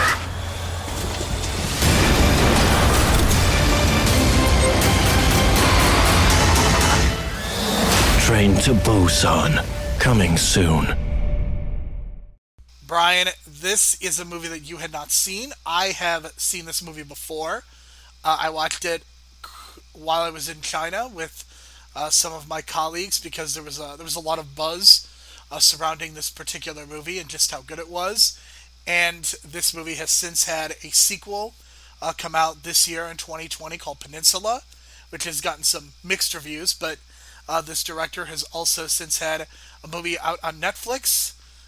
So this is a movie that very much has kind of gotten the ball rolling on the director's career and a possible franchise as we kind of see the evolution of the zombie genre. We have not really talked a lot about zombie movies on this podcast before, but they are very much prevalent. The Walking Dead is one of the most popular cable television shows of all time, still to this day. It is a franchise that continues in television form, and it was a hit graphic novel, and we could go back and talk about George Romero, we could talk about Shaun of the Dead, we could talk about all of these zombie movies, but I specifically wanted to talk about this one. My guess is that some people have watched this movie because it did make $98 million worldwide across Korea, some of Asia, and even in the United States it made about $2 million. But I do want people to watch this movie because it is, I think if you watch the first half of this movie, you're like, I don't really see what makes this special. But then you get to that second half, Brian, and it is gut punch after gut punch. Yeah, credit to the screenwriter, because, like, the way that this movie builds up and up and up to the final act is just really well done. I didn't see, like, any of this stuff coming, and usually I kind of see stuff coming, and it's like, okay, this is obvious. This is just a asshole old man who's trying to survive and push people and sacrifice them just to survive. He's gonna get killed at the end by a zombie. Nope. They kind of set it up that way, but it becomes they made him the villain, clearly. So the way that they set things up in this movie is very well done, very well done. And, like, I love zombie movies, since the George Romero Night of the Living Dead. I wasn't even the big fan of Dawn of the Dead, the original, and then I had to watch it a couple years later to really appreciate what the hell was going on with all the social context and the commercialism going on. So I'm a big fan. I've even seen the remake of Night of the Living Dead from 1990, and of course there are all the countless remakes because it's public source now. But yeah, I mean, you can credit George Romero as the source of it all. If you want to even credit White Zombie, which I think had Bela Lugosi, which is even further back. But the whole concept of a zombie has evolved throughout the years. Even if you want to call 28 Days Later a zombie movie, like, I don't even consider that a zombie movie because technically they're alive. To me, a zombie movie, you have to be dead, resurrected. But still, like, when you play with the rules, you can have fun with it. Like, this movie in particular, they kind of have some, fun with the rules and kind of make some new layers and context with the leak and all that kind of thing, even though the setup is kind of confusing. But I think once I got past that, because, in movies like zombie movies, there's zombie logic, you know what I mean? It's like, how fast does a zombie run if the body's dead? In this case, you got zombies running like crazy, like super fast, taking a page out of World War Z. But I think once you get the logic down, and I think once you get beyond that point in the first 15 minutes of a zombie movie, you got to invest in the characters.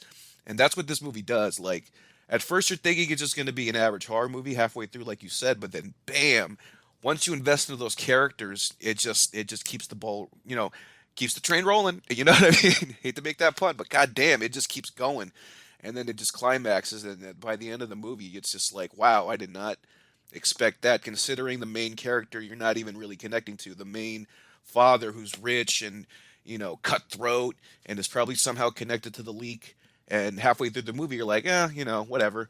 I don't care if he dies or not. But by the end of the movie, you're like deeply, almost teary-eyed at the fact that he dies after all the shit that he goes through. But a hell of a ride and a hell of a journey. Well, that's something that we'll get into, and kind of the contrast in a way that these different characters behave. There's only a couple of notes. This is still a relatively recent movie, so not a whole lot of gossip, and the fact that this is a Korean film probably makes a huge difference in that. Filmmaker Edgar Wright, who did direct the BAFTA-nominated zombie comedy Shaun of the Dead, was a huge fan of this film, and Wright recommended the film in a tweet and called it the best zombie movie I've seen in forever. And given how good Shaun of the Dead is, I think that is quite high praise. This is the sixth highest grossing domestic film of all time in South Korea, which I think says a lot. Train to Busan also became the highest grossing Korean film in Malaysia, Hong Kong, and Singapore. So this is definitely a very popular movie internationally, not just in Korea and South Korea. Train to Busan is director Sang Ho Yeon's first live-action film. Yeon's previous works were animated features, and one of the things that I love about when animated directors go into live action is they bring the sensibility of the animation into the live action. So what that means to me, and I think you see this even in some of Brad Bird's live action movies, there's always stuff going on the screen. There's always kind of multiple layers to what is happening on the screen, and it's not just what you're seeing in the center, but there's things going on in the background with the zombies and with different fights and battles going on. So that's something that I really did appreciate about this movie, is that you could tell that this was somebody who, even though it is on a train, just like Snowpiercer, this train didn't even have a lot of design elements to it, but this movie does a tremendous job of investing in the visuals. And normally I'm not a huge fan of running zombies, but I think this movie really makes it work. Yeah, you can tell there's that animation style of direction, especially like when you at the beginning of the movie when you see the dead deer and it's reanimating. That looks totally like something out of like a dark anime kind of visual. And I've seen some animes, like I've seen Akira, but that creepy style of resurrection and the body moving and discontorting and all that, Exorcist style, whatever you want to call it, I think that's what really made it effective. And you can tell that's the animation style. Because I don't think a normal director would have thought of that. I think a normal director would have just been, yeah, just resurrect, get up. But the way that they animated on purpose, and each time that there's a person resurrecting, they animate the body or they're doing some weird contortionist thing. That's what really sells the transformation, I think, and I think they did a really great job with that. And I too am not really a fan of running zombies because of the whole idea of dead, rotting flesh does not, no blood pumping. How can you run? Whatever. That's why I like slow zombies. But in this case, they kind of explain it with the chemical stuff going on with the body. Even though they're dead, it's just something's going on with the chemicals that's making them going. So I think they kind of explained that in a good way. Even though I had my reservations, like at the beginning, I was like, what's going on? Especially with this deer. But when you put it all together and then the way that they're reanimating, it's very well done. Absolutely. And it is worth pointing out, this probably has almost no relevance to anyone, but I did want to mention that Sohee, who plays the character Jinhee, is an ex-member of the famous K-pop group Wonder Girls, and K-pop fandom has recently gained some notoriety for their work on TikTok and some of the manipulating that they did with a Trump summit or a Trump campaign event. So I wanted to give a shout out to the K-pop fans, because I am certainly not a fan of K-pop, but they did some great work there. Yeah, I don't know any K-pop bands, but I do recall when I went to NXT in LA in 2018 for the War Games, and there was this line outside with all these like teenage girls and some, and we don't know what was going on, and then we was like, what's going on? They're like, is there like a signing or something? And like, it's for a K-pop band. I was like, what? And I didn't even remember the name. I didn't know what was going on, but they had a line in LA that long. So K-pop is strong, and they did show up for the Black Lives Matter movement.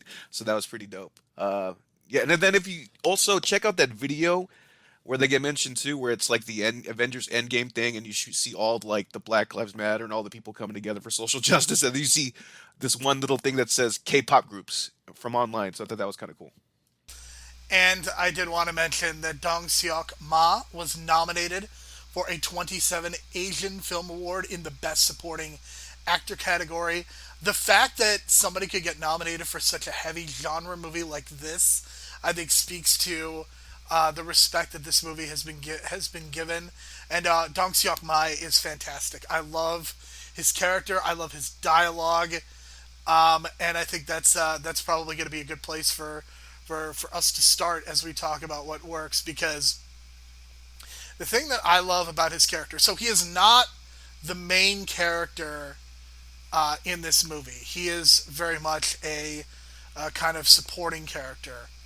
But what makes it work so well is that he adds something so different to this movie. Everybody in this movie is on this very high alert.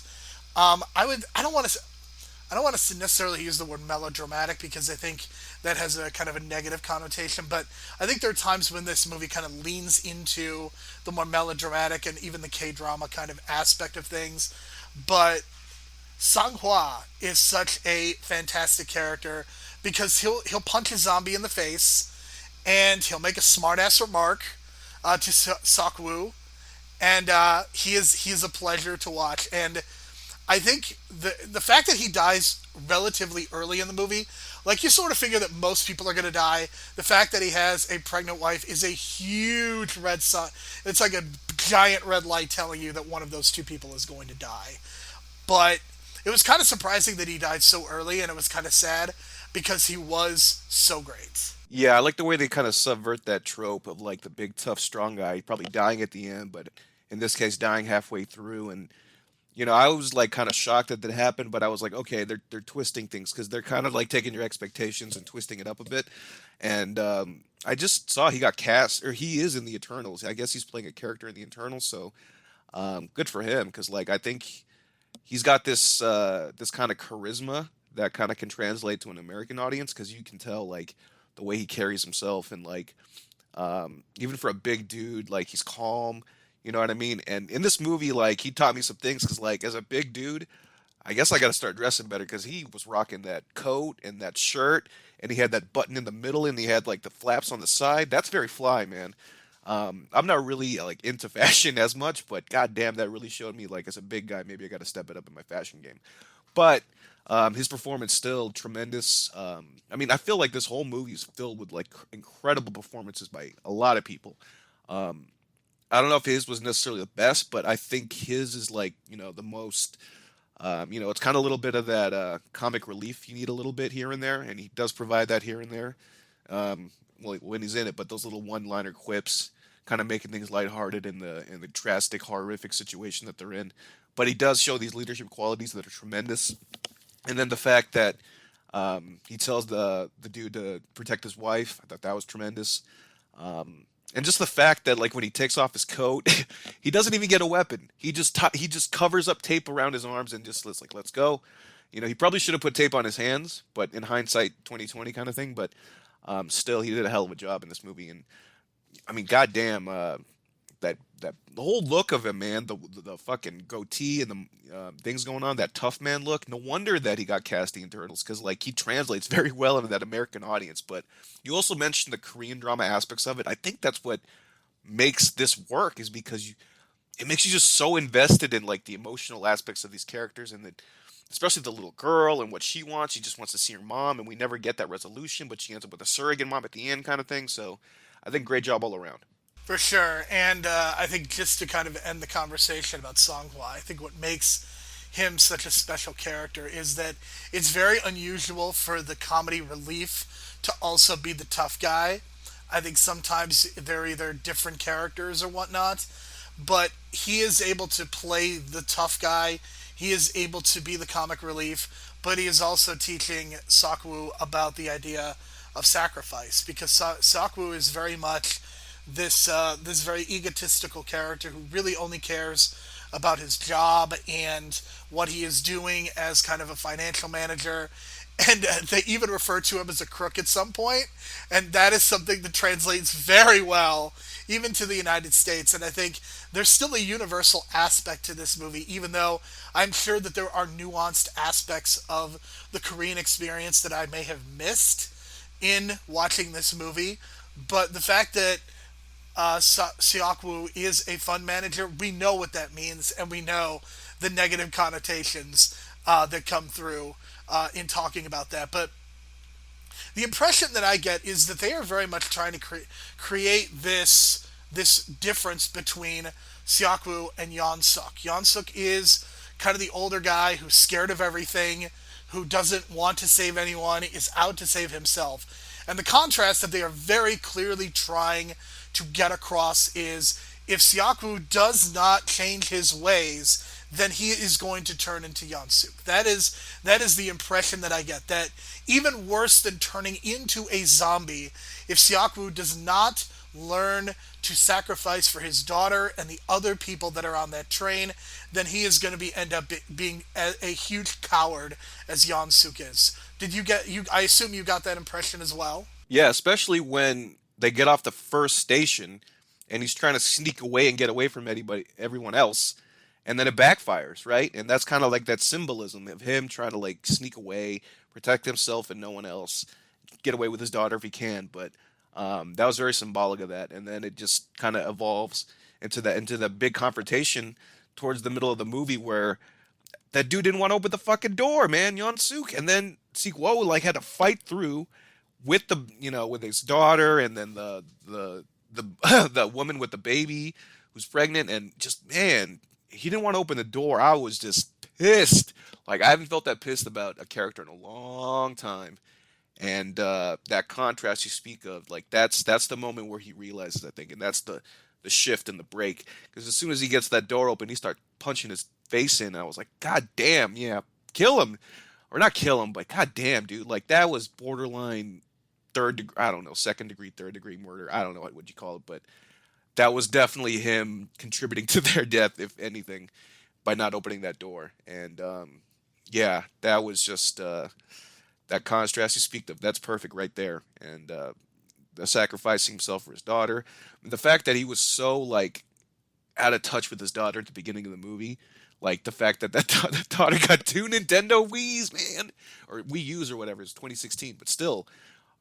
And then having a DS XL, all the Nintendo stuff in the background was funny, I thought. But like, she's just spoiled and she doesn't care, and she just wants to have like a relationship with her father, and that's what she really wants. And she's trying to visit her mom to get that kind of need with a parent, that a child needs that parent or a parent, and if you're not going to get it from the father, that's why she's running away to the mom.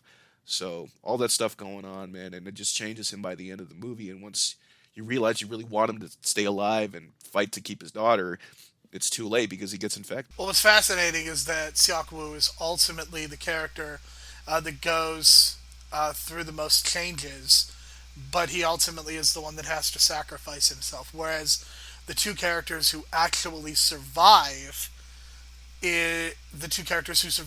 are really kind of the people who are good right from the start. Suwon is the kind of person who is willing to sacrifice. She even sacrifices her seat so that Seong-kyung, who is pregnant, can sit down, and is willing to do that. So I think that is kind of a representation of who these two people are. And Seong-kyung, because she's pregnant, she really doesn't get to do as much as a lot of the other characters, but I think it's still a very good performance. And I think it's kind of a hard performance too, because again, she's not really the centerpiece, and she still has to carry a lot in those final few minutes. And I think she's very good. I think Kim Suwon as Suwon, she does a really good job. I think kid actors, they're either going to be really good or they're going to be really terrible. And I think in this case, we got one of the better kid performances that you'll ever see, because she's not precocious. She's not kind of going with this like Disney Channel style of acting, as I like to call it, and she's not hamming it up or anything, but I think she's very sincere. And I don't know if that may be a cultural difference between the United States and how South Korea trains their actors, so that may be part of it. But I think she has a lot of weight to carry, and I mean, ultimately it's her that's kind of driving the film. I mean, obviously we have a conductor who's driving the train, but she's the one that wants to see her mom and wants to go to Busan and actually does it. And she's the one that has this huge moment where she can't sing because her father is here, and then the way that pays off, which we'll get into a little bit later. But Swan is also very good, and I think it just speaks to just the great casting all around, up and down this movie. I can't really think of a bad performance that I saw from anyone, and I think that says a lot. Yeah, Suwon was incredible, and I don't know if it's just like you said, like the way that they're trained in Korea or South Korea in terms of their acting lessons and stuff like that. But I mean, this was definitely like on the level of like an Oscar-worthy performance, like on that level, like maybe even better than some of the Oscar winners in recent years. It's hard to explain, but like you say that Disney-esque acting, and yeah, it's like she does not come off as cheesy at all. She comes off as truly authentic. Like something about this performance is really like real. And I'm pretty sure like I don't know, if a kid like say 10 years old watches this and they have like divorced parents and if they can get past the horror aspect, I bet you they'll connect with this kid a lot because this kid just kind of like shows it's like a amalgamation, a metaphor for all, divorced parents. If you've been in that situation as a kid, I've been in that situation too.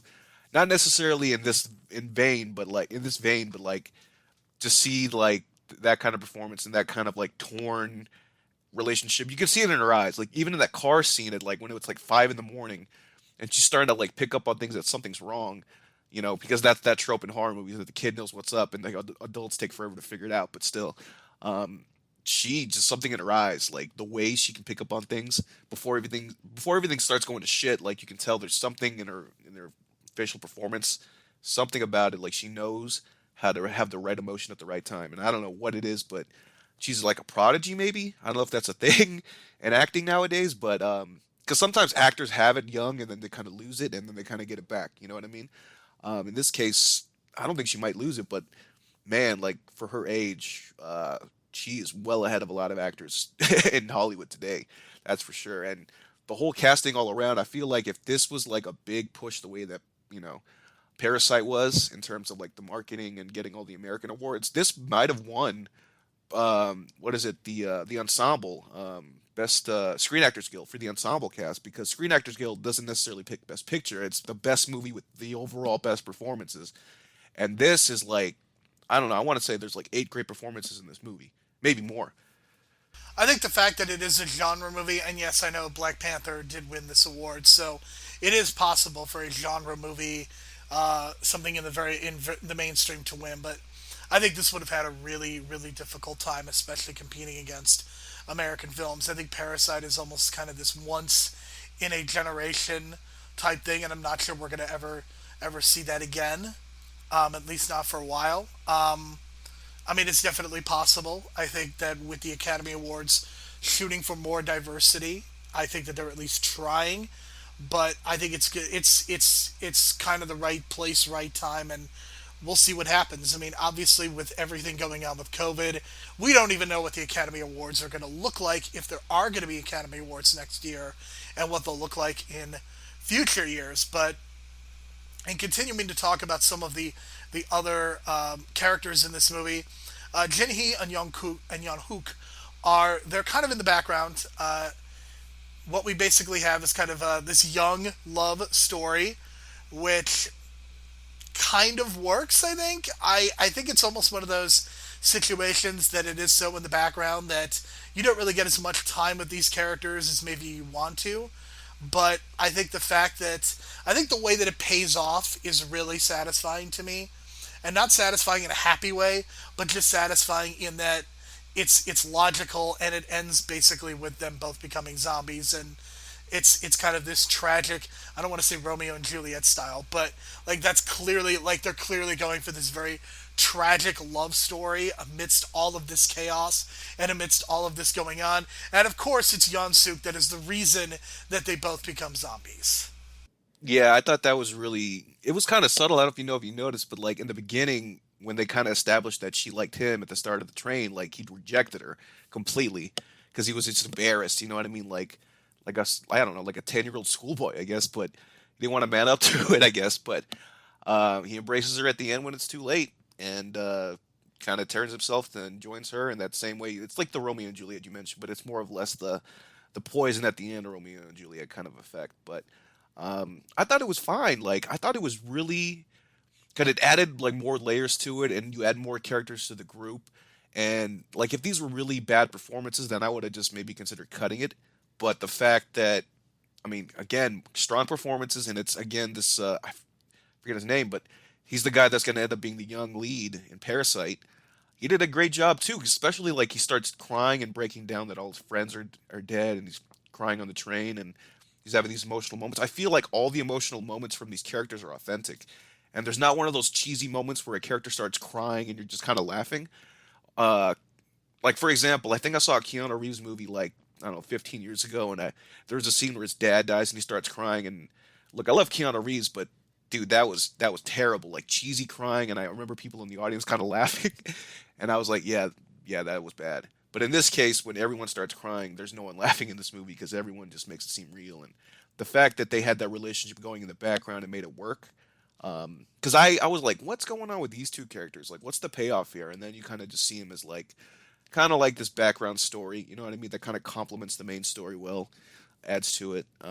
If you cut it out, I think it kind of lessens the movie a little bit, to be honest. But because it, with their interactions, especially with the main villain bad guy, that Yeon Suk, uh, with their interactions, the fact that that motherfucker threw her into the zombie, I was about ready to fucking scream at the TV or my phone. I was watching on a Tubi, but still, like, I was just like pissed. But the way that they set up that interaction kind of elevates that character even more for the finale in the end with the bad guy gets. Young Suk is one of the most incredible characters that I've ever seen in a movie. And it's funny, I remember watching this 3 years ago, and there was a part of me that thought, he's cartoonishly evil. There's no possible way that somebody could be this evil. And again, watching this with the perspective of 2020, I could absolutely see this kind of thing happening in America with somebody who behaves just like this, somebody who is so incredibly selfish and only cares about themselves.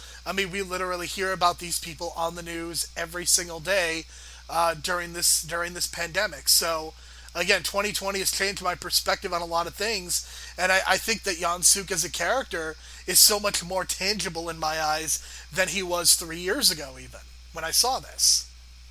Yeah, it didn't come off cartoonish to me because I don't know. Maybe it's just the people I've encountered at my work because I'm an essential worker at a hotel, and just seeing people come in without masks, and it's just like, dude, what are you doing? And then trying to argue with me about wearing a mask, and all these selfish people, and like people holding the fucking side doors open at work, and I keep telling them, don't let the side doors open because homeless people sneak in, and we don't know who's infected and whatnot, and you're just letting people in just because you want to have a cigarette near the door. Yeah, I've seen these type of people, man, and it just frustrates me, and that's why probably this guy frustrates the hell out of me because I've seen this kind of dude a lot in different people, and it's just like, what the fuck, dude? Like, what the fuck, you selfish motherfucker. And I know I'm kind of venting right now, and probably I'm venting on my old bosses and stuff like that, but it really hit home, man. It really hit home, and I didn't expect him to be that much of a son of a bitch, and then, like we said, the first half, it's like you're kind of not thinking too much into it, and then boom, this motherfucker, man, he did a great job, because I really hate him. Like, this is some definitely heat level shit that, I don't know. It's hard to get that out of me in a movie nowadays because I kind of just see through it. And it's like, oh, he's the villain and he's cliche and typical, but they really put some thought into this villain a lot. And he's not even like the villain. The zombies are the villain, but I mean, he was just an evil son of a bitch. Well, I think the thing that they do so well is they really set the table well, in that they don't start him off at a 10. They start him off at like a 3 or 4, and it just progressively gets worse and worse. And that's the thing about a horror movie, is that if you start at a really high level, you cannot maintain that for 90 minutes and into 2 hours. And this movie is just about 2 hours long. I think with Snowpiercer, that movie, the action and it gets really propulsive almost right from the start. 5-6 minutes into the movie, we're kind of off and running. Whereas this movie, there is a lot more setup going on, and I think that's why the first half maybe doesn't work as well in the second half, because the first half, they're trying to lay down all this groundwork. And part of what they're doing is establishing these relationships. They are establishing kind of the husband-pregnant wife relationship. We're getting the relationship of the father-daughter. We're getting kind of the young love. There's also one more relationship that I think is very powerful, and that is the two older sisters. Jong-il and Inji. And I think that when you see how old they are, you know that they are ultimately going to be zombie fodder, but it's just a matter of how we get there. And the thing that I appreciated so much is they got there in a really unique way. I think there are a lot of ways that you could have done this, and it maybe would have been melodramatic. But the idea that Inji is the one who gets bitten, and she gets bitten because the people in the car don't want to open the door to let Inji and the others in. So what happens is Inji gets bitten, and then everybody is trying to protect the door. They're sending people to the outside of the train so that they don't get potentially infected. And you just see Jong Il becoming so frustrated and seeing the selfishness in her fellow humans and even in her own behavior, that she does something. I don't know if I've ever seen this in a zombie movie before. Brian, if you have, then please correct me. But she literally opens the door so that the zombies can murder everyone in the car. And that is one of the, I mean, is it tragic? Is it sad? Yes. But in that moment, you totally understand why that character makes that choice. And we don't spend a lot of time with the sisters, but we spend just enough time to know how important their familial relationship is. And I think kind of familial relationships are treated a little bit differently in Asian countries than they are in America. So I think you just feel their love a lot more. And what happens, I mean, it's probably one of the most shocking things that I've ever seen in a movie of any sort. They're in the background a lot, but you know, again, just another layer to the story, and just something to complement the main overall themes of the story. It's all about morality, you know what I mean, and the fact that these two kind old women were just sitting there, you know, nothing, they ain't doing nothing wrong, you know, and then one of them gets set aside behind the door, and they won't open the door, and it's like, man, I'd be pissed too, and you know what, I was thinking like, she's gonna open the door and she's gonna let them in. Like it was building to that. I could feel it because like once you saw her pleading, like open the door, and they wouldn't open the door, and then she gets attacked. Like I was like, oh, okay, that was fucked up. You could have saved her, and yeah, and that's just like kind of the morality of it all. Everyone's just kind of like chaotic, and the whole world's going to shit. But the fact that everyone's kind of turning against like their moral code, that's the sad thing to watch. And then it almost feels like they deserved it, but I hate to say that. But again, this is kind of like, it's horror fiction, but it is hard to say that when you have a bunch of people trying to survive on a train, and all of a sudden the old woman opens the door, and the fact that you betrayed the old woman, and all these kind of things going on, and you killed her. Pretty much they were responsible for killing her sister and all that stuff. And yeah, I feel you. It's tough to watch, but there are some similar scenes in like other zombie movies. I think I want to say Day of the Dead had a similar scene. In Day of the Dead, which is like the third in the Romero trilogy, there's a lot of like underground caves because they're in a bunker, and they need to test on zombies every once in a while, so they have to open up the gates and let a few zombies in. But I think one of the dudes goes crazy, opens up the gates, and lets all hell break loose underground in the bunker. That's the only kind of scene I recall, but I think it's been done before, because usually there's like crazy guy or someone crazy that kind of just like lets them. Yeah, but that's a little bit different, Brian. I mean, I think that is happening because they're crazy. This happened. I think she was very conscious of what she was doing, and I think her reasons are very different than just letting them in because they're crazy and they don't want to live anymore or whatnot. I mean, this is about like kind of betrayal and humanity sucks, so I'm literally just gonna end these people. It just has a very different feeling than the scenes that you're describing. Yeah, I guess that's the main difference. Is like this is just more of a conscious decision, and it's more like getting even and revenge and that kind of thing. And it's very dark, man. And like I said, I don't want to. I mean, I did say that I probably would have opened the door too, but it's hard to say in that situation. You know what I mean? But because like logically, you're not thinking logically, right? You're just thinking on emotion and raw emotion. And in that moment, she was like, "Fuck them." Like, you're not even fucking. You didn't care about my sister, and you want me to help protect you? Like, fuck you. You know what I mean? And I totally feel that, and that's very like empathetic. Yeah, but I think if there's one thing that these kinds of situations do, it exposes the best and worst of humanity, and I think the pandemic has proven that as well. That you see the best and the worst of humanity in these moments, and you see who people really are when the chips are down. So I think that's also something that this movie is addressing, and I think they do a really good job of it. And just to transition, that is a perfect point to talk about. There are subtle distinctions of class in this movie, and we understand that there are different class levels. There is even a homeless person who is experiencing some PTSD, and basically he is treated very poorly by almost everyone until he proves himself to be at least a little bit useful. And I think these distinctions of class are not as clear as something like Snowpiercer that we discussed earlier in the episode, but they do exist, and we do see kind of the back of the train versus the front of the train and that sort of thing. And we know that Yeon Suk is very much in the higher class, and there's a point when Seok Woo is going to take his daughter, and they are not going to go and be quarantined, and who knows what's going to happen when they are. So they're going to go off to the side and possibly do something else, and it's a big moment because Suwon does not want to abandon the other people, and that is a huge moment of morality for her, and proves herself to be a much better person.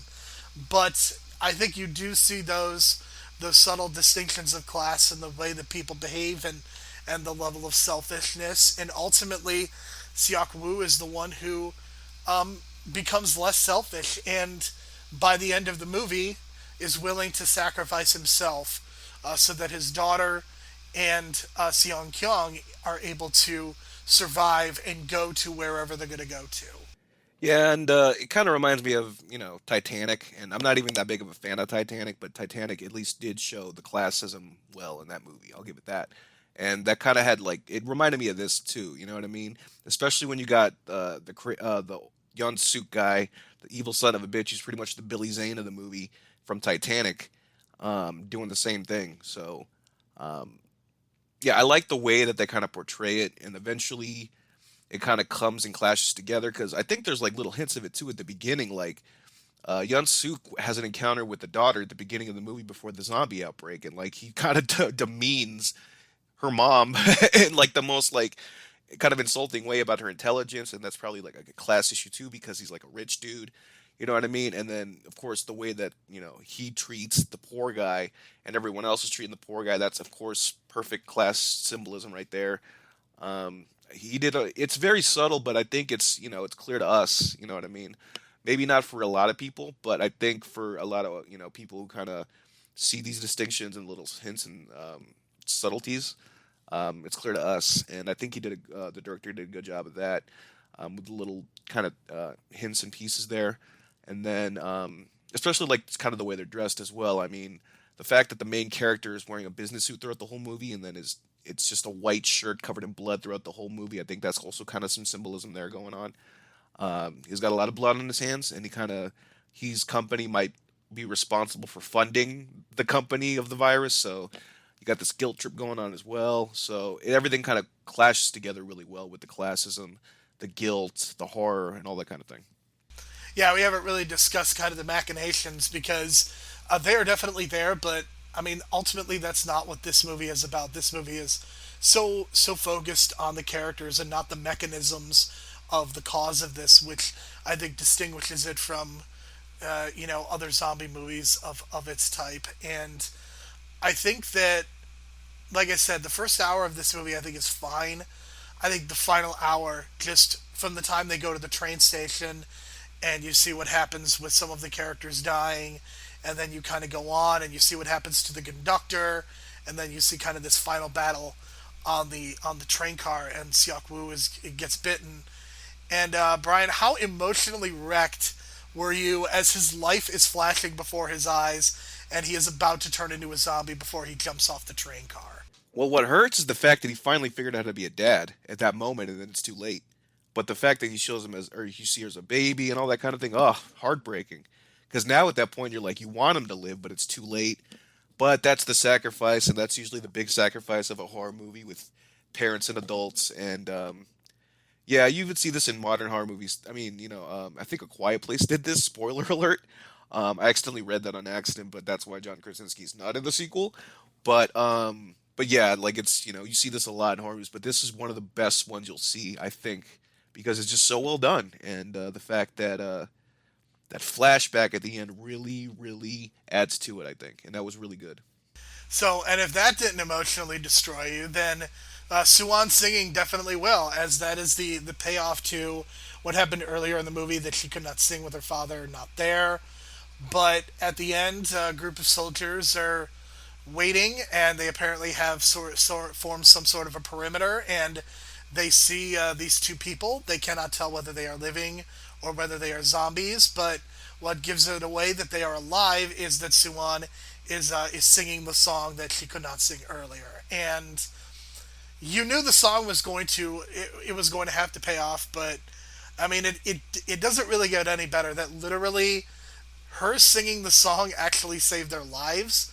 The name of the song is Aloha Oi, and that's pretty incredible the way that they were able to pay all that off. And I don't know, maybe in some movies it wouldn't have worked, and maybe it's a little melodramatic, and maybe it's a little cheesy, but they're really going for it all the way. There is not an insincere note in this movie. They are playing everything totally straight. Yeah, I thought that was well done. I thought it was just like perfect because it paid off. B, it like, at that moment, like you didn't know what the hell was gonna happen because the dude had the finger on the trigger. Like he was ready to shoot. In that moment, it was like perfect timing, and then everything just made sense. And then the fact that it cuts to black after that, because then it adds to this like, well, we don't know what's gonna happen kind of ending. It kind of leaves it open ended. I thought that was just perfect for like the perfect kind of horror movie kind of ending. Because with every kind of horror movie, you always hope to do an offshoot sequel or something like that, and they already have done that. So leaving it like that kind of an ending, I thought that was great. Because if they did it where like they start explaining everything and like everything starts coming back to normal, I think that would have kind of defeated the purpose a little bit. So I like the way it just ends like that with her singing, and then it just cuts to black. So I thought that was a great ending. This is one of the better third acts we've seen or we've reviewed on this podcast for sure. Like totally built up to that moment. Everyone's an emotional wreck. They're walking through that dark tunnel again with the tunnels in this movie. So yeah, they did a great job just bringing things full circle. Yeah, tunnels have played an important role in both of the movies that we've discussed this week, in both Snowpiercer and the way that they are able to, where it kind of proves to be a disadvantage in Snowpiercer, it proves to be an advantage in Train to Busan, and it's fascinating how these two Korean directors have approached the use of the tunnel very differently. Brian, is there anything else that you would like to mention that worked for you? Any specific scenes? I think we've done a really good job of kind of breaking the characters down and talking about them. Anything else you want to bring up specifically? We mentioned the tunnels and the way they play with light. I guess the zombies in this movie are attracted to light and sound, and I love the way that they play with sound. Especially in this movie where you're thinking like, it's almost like a video game. We need to get this group of zombies to the other side of the train. In order to do that, you have to distract them and hide, but you have to play the cell phone on the other side of the train and activate the cell phone on the other side of the train. So it's very like almost like that video game kind of strategy thinking for like a couple minutes. And then once the plan starts executing, you see how like the visual and the audio come together to create the drama and like, the tension and the build up. Especially like when the poor guy when he steps on the can, that was great because you don't see it coming, you don't see a close up of the can, you just step and then you realize he just steps on the can and that throws the plane off. So they did a really great job again, technical wise, playing with sound and visuals. Like it reminded me of No Country for Old Men. I think No Country for Old Men is one of the better movies I've seen to play with sound and sound editing and just the way footsteps can be from a distance and then the sound gets closer and then you know that the person's coming closer. I thought they did a really great job with that because it's almost like cat and mouse with the zombies now, but you're playing with like sounds and cell phones and light and darkness. That's why the tunnels come into play because once it goes dark, zombies don't see shit, so you can just kind of sneak by them. But once the light comes, they start seeing you again. So I like the way that they kind of played with the rules and the setup they had for their own universe. Right, and in relation to that, I think that what makes this work so well is that they cannot rely on just being able to grab a gun and just shoot a zombie. Like, this is not that kind of movie. So you don't ultimately have a really high body count with a lot of the zombies, because it's not like they're shooting them in the head and stabbing them and all that stuff. And it's also that they can't be nonviolent. They basically have to use kind of their ingenuity in order to survive, and that's also something that I appreciated. That this wasn't just a mindless action movie at any point. There are certainly action scenes, and there's certainly a lot of drama as these characters are trying to save themselves. But I truly appreciated the fact that this was not just random violence. Again, this kind of goes with the zombie logic. It depends on how you want to interpret it and what a zombie is. But if you just stick to the rules of your own universe, things can work. So that was kind of my issue with the first 15 minutes. Like, if you want to kind of transition this and what doesn't work for me. But basically, it was just kind of the setup. I was just kind of confused with the deer being run over, and then you heard about the leak, but then the deer resurrects. So this is kind of one of the first times too that I've seen like an animal reanimate. I don't know if they've done that at Walking Dead because I stopped watching after like 3 seasons, but it's kind of one of the first times I've seen animals become zombies. So that I thought that was interesting. But then it kind of threw me off, and I was trying to connect the dots. But once you overthink a zombie movie, you kind of lose it, and you know what I mean. So I kind of stopped overthinking the whole mechanics of it all and kind of just let it sink in. And then once I let that happen, the kind of just it flowed better. But that's kind of what it is when you're setting up a zombie movie. You have to kind of think of like how does it start out? Like with the Romero movies, it came from a satellite, I believe. Shaun of the Dead, another satellite. But you know, if you just stick to the rules, I think it's fine. It just I don't know if I would have just maybe started with the train and not even done the whole deer scene altogether, and maybe just kind of make it open ended even more, and just start from the train.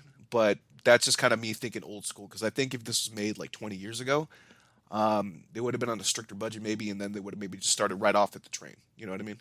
Yeah, I'm not going to say the first 15 minutes doesn't work for me because maybe it's because I was watching this a second time, so I definitely had an idea of what was going on and what was happening. So it felt easier for me to kind of process through. But I think starting off at the train, I don't necessarily think, or even starting with as Seok-woo and Suan, I think maybe starting with them, it certainly could have worked and played a lot better. The only thing that really doesn't work for me is the English dub, which if you are listening to this podcast, you got to hear some of the English dub as I included the audio of the trailer for this movie that is in English. And Brian, let me tell you, I am always subs over dubs because dubs are generally really terrible. And if you watch the trailer, Brian, which I think you should do, this will make you not want to watch this movie. That's how bad it is.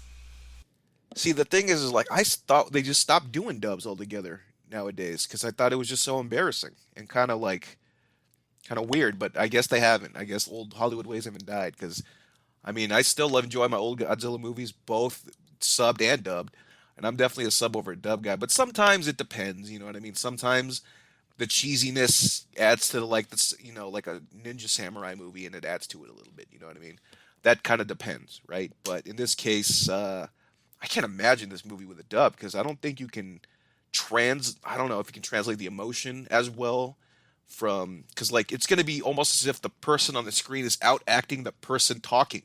You know what I mean? And it's got to be tough because I think the only way that would have worked as a good dub is you take the original actors who played them and did the English dub themselves, but that'd be really difficult.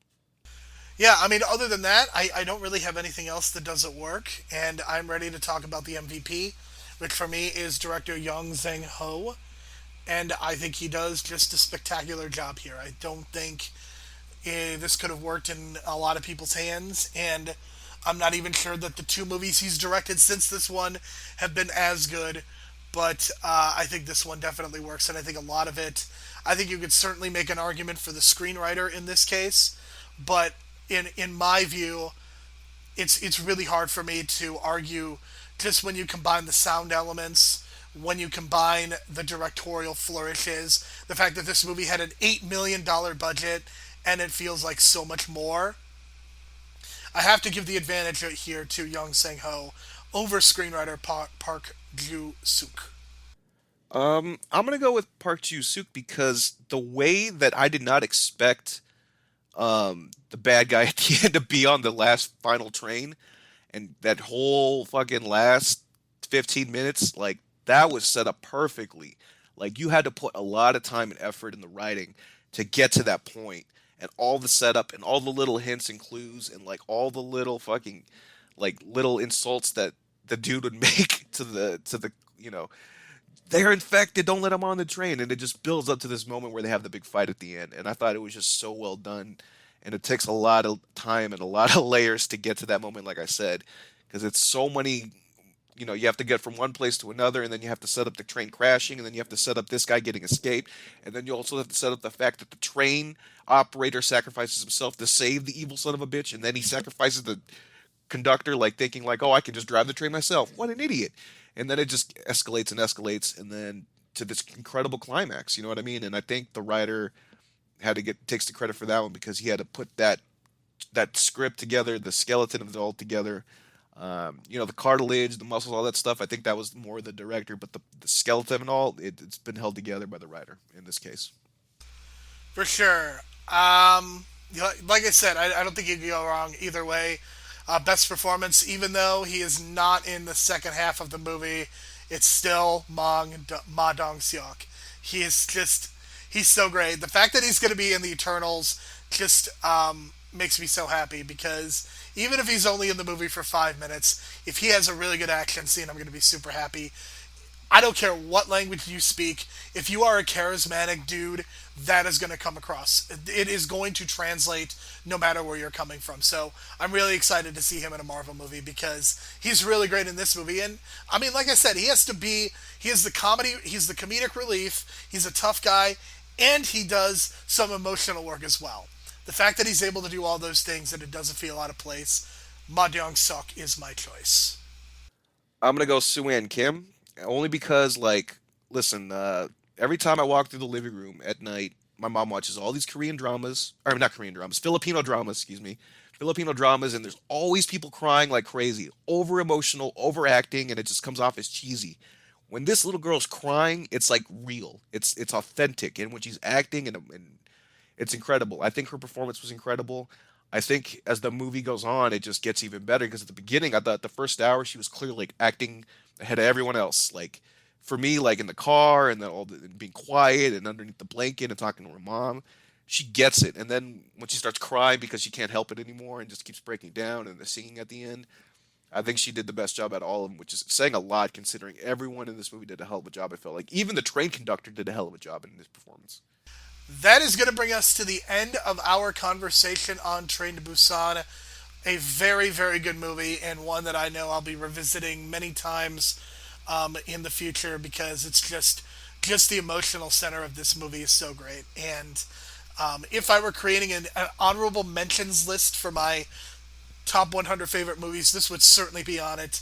As this is as good as it gets as far as zombie movies. This and Shaun of the Dead are probably my two favorite zombie movies of all time. This is definitely my top 5. It's hard to say because sometimes out of a zombie movie I want campiness, and then you get movies like Return of the Living Dead from the 80s, which is like another offshoot sequel to Night of the Living Dead. But I still love that 80s aspect to it, and that's definitely in my top 5 still. So it kind of depends.